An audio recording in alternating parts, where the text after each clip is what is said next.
ఆచి చికెన్ మసాలా. తెలంగాణ ప్రజలకు వాతావరణ శాఖ అలర్ట్ జారీ చేసింది. ఇవాళ కూడా వర్షాలు పడతాయంటుంది. రాష్ట్రంలో అకాల వర్షాలు ఉత్తర తెలంగాణలో ఎక్కువ వర్షపాతం నమోదవుతుంది. ముఖ్యంగా ఆదిలాబాద్, ఆసిఫాబాద్, నిర్మల్, కరీంనగర్, నిజామాబాద్ జిల్లాల్లో నిన్న అర్ధరాత్రి నుంచి ఉరుములు, పిడుగులతో కూడిన భారీ వర్షాలు పడుతున్నాయి. రాజన్న సిరిసిల్ల జిల్లాలో ఈదురుగాలులు విపరీతంగా వీస్తున్నాయి. వర్షాలు ఉత్తర తెలంగాణ నుంచి హైదరాబాద్ వైపు విస్తరిస్తున్నాయి. ఈ నేపథ్యంలోనే మెదక్, సంగారెడ్డి, వికారాబాద్, హైదరాబాద్ లో వాతావరణం పూర్తిగా మారిపోయింది. చల్లటి వాతావరణం నెలకొంది.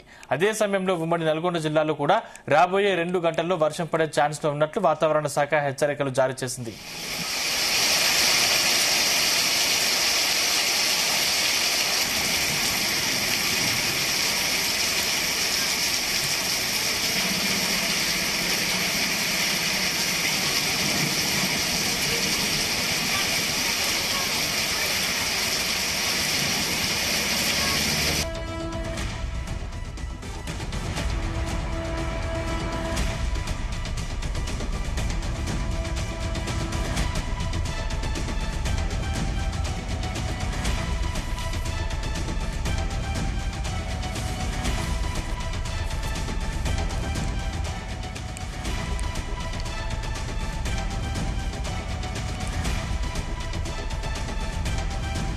తెలంగాణ ప్రజలకు వాతావరణ శాఖ అలర్ట్ జారీ చేసింది.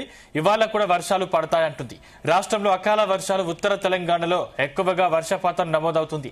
ముఖ్యంగా ఆదిలాబాద్, ఆసిఫాబాద్, నిర్మల్, కరీంనగర్, నిజామాబాద్ జిల్లాల్లో నిన్న అర్ధరాత్రి నుంచి ఉరుములు, పిడుగులతో కూడిన భారీ వర్షాలు పడుతున్నాయి. రాజన్న సిరిసిల్ల జిల్లాలో ఈదురుగాలులు విపరీతంగా వీస్తున్నాయి. వర్షాలు ఉత్తర తెలంగాణ నుంచి హైదరాబాద్ వైపు విస్తరిస్తున్నాయి. ఈ నేపథ్యంలోనే మెదక్, సంగారెడ్డి, వికారాబాద్, హైదరాబాద్ లో వాతావరణం పూర్తిగా మారిపోయింది. చల్లటి వాతావరణం నెలకొంది. అదే సమయంలో ఉమ్మడి నల్గొండ జిల్లాలో కూడా రాబోయే 2 గంటల్లో వర్షం పడే ఛాన్స్ లో ఉన్నట్లు వాతావరణ శాఖ హెచ్చరికలు జారీ చేసింది.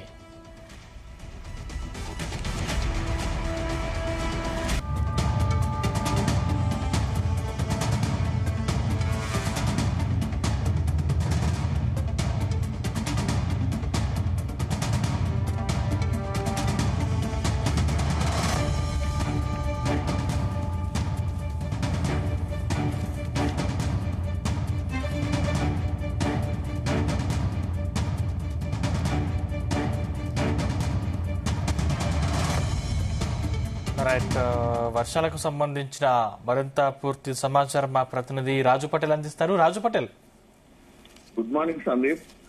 రాష్ట్రంతా కూడా తెలంగాణలోని చాలా జిల్లాల్లో కూడా భీకరమైనటువంటి ఈదురుగాలు అయితే వీచాయి. తెలంగాణ వ్యాప్తంగా కూడా చాలా జిల్లాల్లో కూడా రాత్రి కూడా గాలివాన అయితే ఒక బీభత్సాన్ని సృష్టించింది సందీప్. దాదాపు గంటకు 60 నుంచి 70 కిలోమీటర్ల వేగంతో వీచినటువంటి ఈదురు గాళ్లకైతే విద్యుత్ సరఫరాకు పూర్తిగా అంతరాయం జరిగింది. నైట్ అంతా కూడా కరెంటు లేని పరిస్థితి నెలకొంది. దాదాపు రాత్రి 11 గంటల నుంచి ప్రారంభమైనటువంటి ఈదురు గాలి, ఉరుములు, మెరుపుల యొక్క ప్రభావము 4 గంటల వరకు కొనసాగిందని చెప్పవచ్చు. రాత్రంతా కూడా ఈ గాలి వేగానికి, స్పీడ్ గా వస్తున్నటువంటి గాలికైతే జనాలు కూడా తీవ్రమైనటువంటి భయాందోళనకు గురైండ్రు. సో నైట్ అంతా కూడా చాలా చోట్ల పవర్ కట్ కావడంతో కూడా ప్రజలందరూ కూడా జాగ్రత్త చేసినటువంటి పరిస్థితి అయితే రాత్రి కనిపించింది సందీప్. ఇక వాతావరణ శాఖ హైదరాబాద్ అధికారులు చెప్పినటువంటి ప్రకారము మరొక 2-3 రోజుల పాటు కూడా తెలంగాణలో వర్షాలు పడే అవకాశం ఉందని చెప్పారు. ఇవాళ కూడా ఇదే పరిస్థితి కొనసాగే అవకాశం ఉంది. సో దీంతో ఏకంగా అలర్టే జారీ చేశారు. ఆ రాష్ట్రంలో అకాల వర్షాలు ఉత్తర తెలంగాణలో ఎక్కువగా పడతాయి. దాంతో పాటు వర్షపాతం కూడా నమోదయ్యే అవకాశం ఉంది. ఆదిలాబాద్, ఆసిఫాబాద్, నిర్మల్, కరీంనగర్, నిజామాబాద్ అర్ధరాత్రి నుంచి కూడా ఉరుములు, మెరుపులు, పిడుగులతో కూడినటువంటి వర్షాలు పడ్డాయి. రాజన్న సిరిసిల్ల జిల్లాలో ఈదురుగాలు విపరీతంగా వీస్తున్నాయి. వర్షాలు అయితే ఉత్తర తెలంగాణ నుంచి హైదరాబాద్ వైపు క్రమక్రమంగా విస్తరిస్తున్నాయి. సో ఈ నేపథ్యంలో మెదక్, సంగారెడ్డి, వికారాబాద్, హైదరాబాద్ లో వాతావరణం అయితే పూర్తిగా మారిపోయింది. చల్లటి వాతావరణం నెలకొంది. సో సేమ్ టైంలో ఉమ్మడి నల్గొండ జిల్లాలో కూడా రాబోయే 2-3 గంటల్లో భారీ వర్షం పడే అవకాశం ఉందని కూడా వాతావరణ శాఖ అధికారులు అయితే హెచ్చరికలు జారీ చేశారు. ఉత్తర తెలంగాణపై మాత్రము ఈ ఎఫెక్ట్ చాలా ఎక్కువగా ఉండే అవకాశం ఉందని భారత వాతావరణ శాఖ అధికారులు కూడా స్పష్టమైనటువంటి ఆదేశాలు అయితే జారీ చేశారు సందీప్.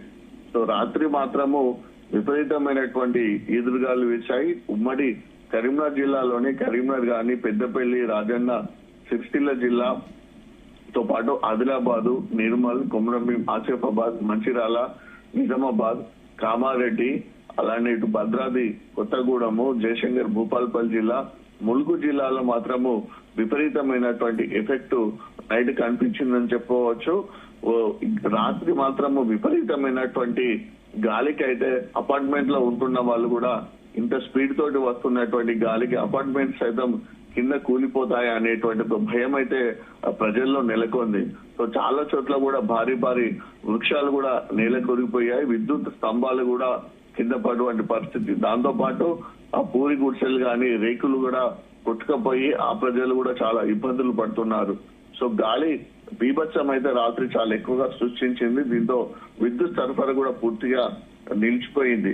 ముఖ్యంగా రైతాంగాన్ని కూడా తీవ్రమైనటువంటి నష్టం అయితే రాత్రి పడ్డటువంటి వర్షం గాని, ఈదురుగాలు గాని తీవ్రమైనటువంటి నష్టాన్ని అయితే కలిగించాయి. ముఖ్యంగా మామిడి రైతులకు మాత్రము తీరని కోలుకోలేని దెబ్బ అయితే తగిలిందని చెప్పొచ్చు సందీప్.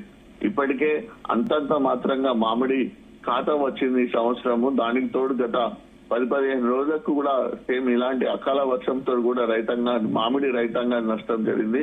సో ఇప్పుడు రాత్రి వచ్చినటువంటి ఈదురుగాల ఎఫెక్ట్, ఈ కొన్ని చోట్ల పడ్డటువంటి వడగాల వాన ఎఫెక్ట్ తోటైతే మామిడి చెట్లపై ఉన్నటువంటి కాయలన్నీ కూడా కంప్లీట్ గా నేలరాలిపోయాయి. దీంతో మామిడి రైతాంగానికి అయితే పూర్తి స్థాయిలో నష్టం వాటిల్లని చెప్పవచ్చు. ఇక చెట్ల పైన కాయలు కనిపించని పరిస్థితి కూడా నెలకొంది. దాంతో పాటు కోతకు వచ్చేటువంటి మొక్కజొన్న నేల కొరిగింది, వరి పంటలు కూడా నేల కొరిగాయి. అట్లా కూడా రైతాంగానికి అయితే నష్టం జరిగిందని చెప్పవచ్చు. సో ఈ అకాల వర్షం ఎఫెక్ట్ తోటైతే గతంలో ఎన్నడూ లేని విధంగా మామిడి పంటలు అయితే పూర్తిగా కూడా కోల్పోయాయని చెప్పవచ్చు. అసలు చెట్ల పైన కూడా మామిడి కాయలు లేని పరిస్థితి మొదటిసారిగా ఇప్పుడున్నటువంటి ఈదురుగాల ఎఫెక్ట్ తోటి, అకాల వర్షాల ఎఫెక్ట్ తోటి జరిగిందని చెప్పవచ్చు. సో మామిడి రైతాంగానికి అయితే తీవ్రమైనటువంటి నష్టం అయితే ఈ అకాల వర్షం రాత్రి కూర్చున్నటువంటి ఈదురుగాలు కల్పించాయని చెప్పవచ్చు. దాంతోపాటు మిగతా మొక్కజొన్న, వరి పంట రైతాంగాన్ని కూడా తీవ్రమైనటువంటి నష్టం జరిగింది. ఎందుకంటే రాత్రి ఒక భీకరమైనటువంటి గాలి వాన అయితే బీభత్సాన్ని సృష్టించిందని చెప్పవచ్చు. నైట్ సమయం కాబట్టి ఇప్పటి వరకు అయితే పూర్తి స్థాయిలో సమాచారం అయితే తెలియలేదు సందీప్. ఇంకా అధికారులు గాని, ప్రజలు గాని తెల్లవారుజాము నుంచి వివిధ ప్రాంతాలకు వెళ్తుంటే ఎలాంటి నష్టం జరిగింది అనేది ఇంకా తెలియాల్సి ఉంది. మొత్తానికి ఒక రకమైనటువంటి అంచనా ప్రకారం అయితే రాత్రి వీసినటువంటి ఈదురుగాళ్ళు, ఈ వడగళ్ల వాన ఎఫెక్ట్ తోటైతే తీవ్రమైనటువంటి నష్టం రైతాంగానికి అయితే జరిగిందని కూడా చెప్పవచ్చు. ఎందుకంటే అంతటి విపరీతమైనటువంటి గాలి ఎఫెక్ట్ నైట్ కనిపించింది. సో మరొక 2-3 రోజుల పాటు కూడా ఇదే పరిస్థితి ఉండే అవకాశం ఉంది. వాతావరణంలో కంప్లీట్ గా కూడా చాలా మార్పులు కనిపిస్తున్నాయి. సో ఎండాకాలంలో యాక్చువల్ ఈ సమయానికి రావాల్సినటువంటి ఎండ రాలేకపోయింది. మేఘావృతమైనటువంటి వాతావరణం ఉన్నది, చల్లటి గాలులు వీస్తున్నాయి, అంతటా కూడా చల్లటి వాతావరణం అయితే కనిపిస్తుంది. సో రాత్రి అయితే విపరీతమైనటువంటి ఈదురుగాల ఎఫెక్ట్, వడగళ్ల వాడ కొన్ని చోట్ల పడ్డది. దీంతో పెద్ద ఎత్తున మాత్రం వ్యవసాయ రంగానికి అయితే నష్టం జరిగింది సందీప్. దాంతో పాటు ఇక విద్యుత్ సంబంధించినటువంటి అంతరాయం కూడా ఏర్పడింది. నైట్ దాదాపు కొన్ని చోట్ల 11:30కి స్టార్ట్ అయింది, కొన్ని చోట్ల 12 o'clock స్టార్ట్ అయినటువంటి ఈదురుగాల ఎఫెక్ట్ తోటి ఇమీడియట్లీ ఈదురుగాలు స్టార్ట్ అయినాక విత్ ఇన్ 1 minute లోనే కంప్లీట్ గా కూడా చాలా చోట్ల పవర్ కట్ అయిపోయింది. సో విద్యుత్ సంబంధించినట్టు కూడా చాలా వరకు కూడా విద్యుత్ స్తంభాలు కూడా నేల కొరిగినట్టుగా సమాచారం ఉంది. సో విద్యుత్ శాఖ కూడా విపరీతమైనటువంటి నష్టం, ఇటు వ్యవసాయ రంగానికి కూడా విపరీతమైనటువంటి నష్టం అయితే వాటిల్లింది సందీప్. ముఖ్యంగా రాజుపేటలో ఏ జిల్లాలకు ఆరెంజ్ అలర్ట్, రెడ్ అలర్ట్ జారీ చేశారు? అదేవిధంగా ఈ వర్షాలు ఇంకా ఎన్ని రోజులు ఉండే అవకాశం ఉంది? వర్షాలు అయితే మరొక ఏప్రిల్ 3 వరకు ఉంటాయని కూడా హైదరాబాద్ వాతావరణ శాఖ అధికారులు చాలా స్పష్టంగా తెలపడం జరిగింది. అంటే మరొక 3 రోజుల పాటు ఇదే పరిస్థితి ఉండే అవకాశం ఉంది. సో ఇలాంటి పరిస్థితులలో ముఖ్యంగా ఆదిలాబాద్ జిల్లా, ఉత్తర తెలంగాణ అంటే మనకు ఆదిలాబాద్ వస్తుంది. ఆదిలాబాద్, కొమరంభీం, ఆసిఫాబాద్, మంచిర్యాల, అలానే నిర్మల్ జిల్లా, అటు నిజామాబాద్, కామారెడ్డి, జగిత్యాల, దాంతోపాటు పెద్దపల్లి, కరీంనగర్, సిరిసిల్ల, జయశంకర్, భూపాల్పల్లి ఈ జిల్లాలు ఎక్కువగా వస్తుంటాయి. ఈ జిల్లాలో ఎఫెక్ట్ చాలా ఎక్కువగా ఉంది. అంటే ఉమ్మడి ఆదిలాబాద్, ఉమ్మడి నిజామాబాద్, ఉమ్మడి కరీంనగర్ ఈ 3 జిల్లాల్లో ఎఫెక్ట్ ఎక్కువగా ఉంది. ఎందుకంటే ఉత్తరాది జిల్లాలోనే ఈ అకాల వర్షం ఎక్కువగా ఉంది. సో అటు వచ్చేసి కరీంనగర్ తర్వాత మనకు అటు సిద్దిపేట వస్తుంది. సిద్దిపేటతో మెదక్, సంగారెడ్డి, అలానే వికారాబాద్, మేడ్చల్, మల్కాజ్గిరి నుంచి హైదరాబాద్ సిటీ వరకు కూడా క్రమక్రమంగా ఈ అకాల వర్ష ప్రభావం విస్తరిస్తూ ఉంది. అంటే దాదాపు హైదరాబాద్ సిటీని కూడా మనకు ఎఫెక్ట్ ఉండే అవకాశం ఉంది. ఎందుకంటే గత వారం రోజుల క్రితం కూడా సాయంత్రం కురిసినటువంటి అకాల వర్షం హైదరాబాద్ సిటీని కూడా అతలాకుతలం చేసింది. కాబట్టి తెలంగాణలో మిగతా జిల్లాలో ఎలాంటి ప్రభావం ఉన్నా అప్పుడప్పుడు అదే ప్రభావం హైదరాబాద్ సిటీలో కనిపిస్తుంది. అది ఎక్కువగా సాయంత్రం కనిపిస్తుంది. కాబట్టి హైదరాబాద్ సిటీతో పాటు ఈ ఉత్తర తెలంగాణ జిల్లాలో ఈ ప్రభావం చాలా ఎక్కువగా ఉండే అవకాశం ఉంది. ఏప్రిల్ 3 వరకు కూడా ఇదే సిచ్యువేషన్ కొనసాగుతుందని భారత వాతావరణ శాఖ కూడా అధికారులు చెప్పారు. సో ఈ పరిస్థితులలో ప్రజలు చాలా అప్రమత్తంగా ఉండాలని కూడా సూచిస్తున్నారు. Sandeep, thank you Raju Patel.